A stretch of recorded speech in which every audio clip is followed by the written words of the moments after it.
신명기 8장 1절에서 10절입니다. 키워드는 광야와 아름다운 땅, 훈련기간, 광야 너머입니다. 내가 오늘 명하는 모든 명령을 너희는 지켜 행하라. 그리하면 너희가 살고 번성하고 여호와께서 너희의 조상들에게 맹세하신 땅에 들어가서 그것을 차지하리라.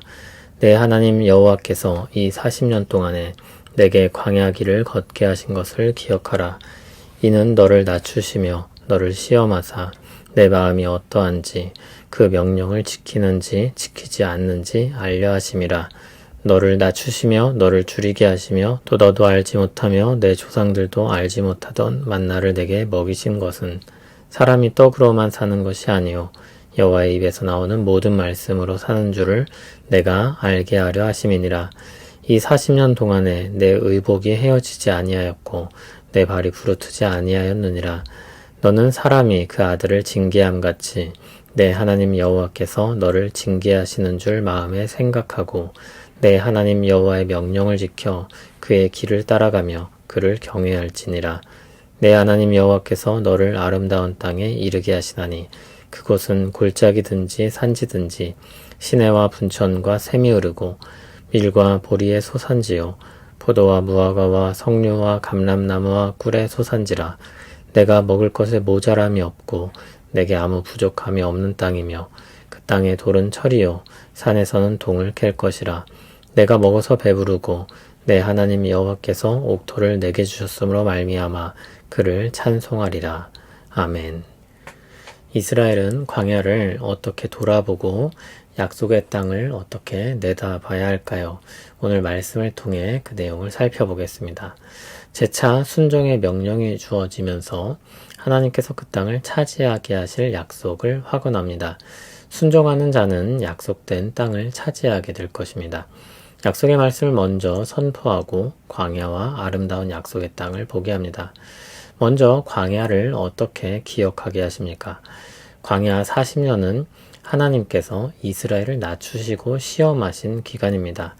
어떤 시험입니까? 2절을 보면 순종의 시험입니다. 그 시험을 통해 그럼 무엇을 배우게 하시려고 하셨습니까? 3절을 보면 떡으로만 사는 것이 아니라 하나님의 말씀으로 산다는 것을 알게 하기 위함이라고 했습니다.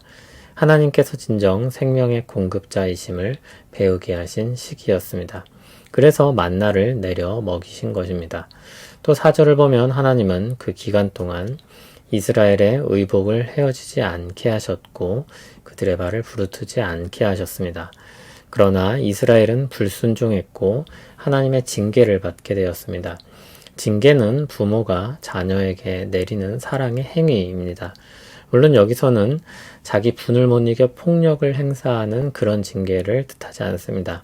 사랑으로 돌이켜 바른 길로 행하게 하는 교정의 행위입니다. 그것이 전혀 없다면 너그러운 것이 아니라 사랑이 없는 것입니다. 하나님의 징계는 악한 길을 떠나 하나님을 경외하며 살게 하시는 수단이었습니다.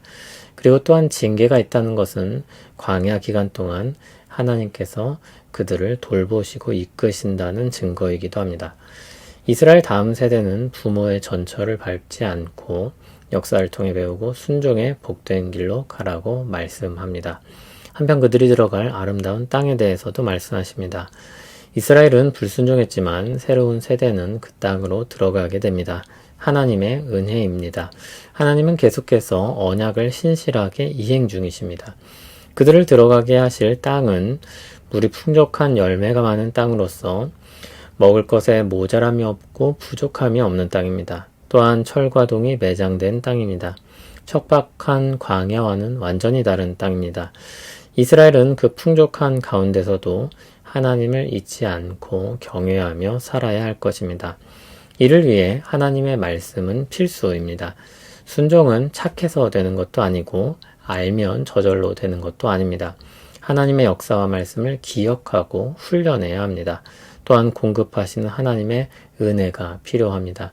그럴 때 우리는 비로소 찬송의 자리로 나오게 될 것입니다. 광야는 고되기만 한 곳이 아니었습니다. 하나님은 이스라엘을 광야에서 훈련시키셨습니다. 하나님께서 생명의 공급자임을 알게 하시고 믿음으로 살도록 가르치는 기간이었습니다. 하나님의 공급에는 아무런 문제가 없었고 하나님은 광야에서 자기 백성들을 보전하셨습니다. 하물며 약속의 땅에서는 어떠하겠습니까? 또한 새하늘과 새 땅에서는 어떻겠습니까? 광야의 시간은 하나님의 백성들을 온전하게 만드는 시간입니다. 그리고 풍성하고 복된 날을 바라보고 살게 하시는 시간인 것입니다. 예수님은 마귀에게 시험 받으실 때 이 말씀을 사용하셔서 승리하셨습니다. 마귀는 하나님에 대한 불신과 세상에 대한 확신을 가지고 공격해 들어옵니다. 지금 할 수 있는 것을 하라. 눈앞에 보이는 문제와 해결책을 신뢰하라. 보이지 않는 하나님은 잠시 잊어라. 그러나 하나님은 함께 하시며 살아서 역사하시는 하나님을 바라보고 살게 하십니다. 참된 생명의 공급자이신 하나님을 믿고 살게 하십니다. 믿음을 가지고 순종하여 복을 누리게 하십니다. 훈련의 기간이 끝나고 훈련소를 퇴소할 날이 되면 우리는 환호성을 지르게 될 것입니다. 하나님의 신실하심을 찬송하게 될 것입니다. 광야는 확실히 고된 곳입니다. 그러나 그만큼 제대로 각인되는 경험입니다. 하나님을 믿고 신뢰하며 살 수 있게 하는 시간입니다. 광야는 목적지가 아닙니다. 목적지를 향해 가는 길입니다. 하나님은 우리를 그 길에 던져놓고 아무 관여를 안 하시는 게 아님을 잊지 마시길 바랍니다. 하나님은 계속해서 신실하게 그들을 보살피십니다. 목적은 자기 힘으로 생존하는 것이 아니라 하나님을 의지하여 사는 것이기 때문입니다. 종종 그 과정에서 자기를 꺾는 고통이 있을 것입니다. 자기 부인과 자기 십자가의 고됨이 있을 것입니다. 그러나 열매는 달콤할 것입니다. 그리스도의 영이신 성령님께서 또한 열매 맺게 하실 것입니다. 새하늘과 새 땅에서의 열매는 놀랍고 풍성하고 부족함이 없을 것입니다. 소망 가운데 광야와 같은 세상을 승리하는 우리 모두 되기를 소원합니다. 하나님의 은혜로 우리는 광야와 같은 세상을 삽니다. 우리를 끝내 뜻하신 목적지에 이르게 하실 것을 믿고 찬송합니다. 믿음과 소망으로 힘써 그 길을 걷게 하옵소서.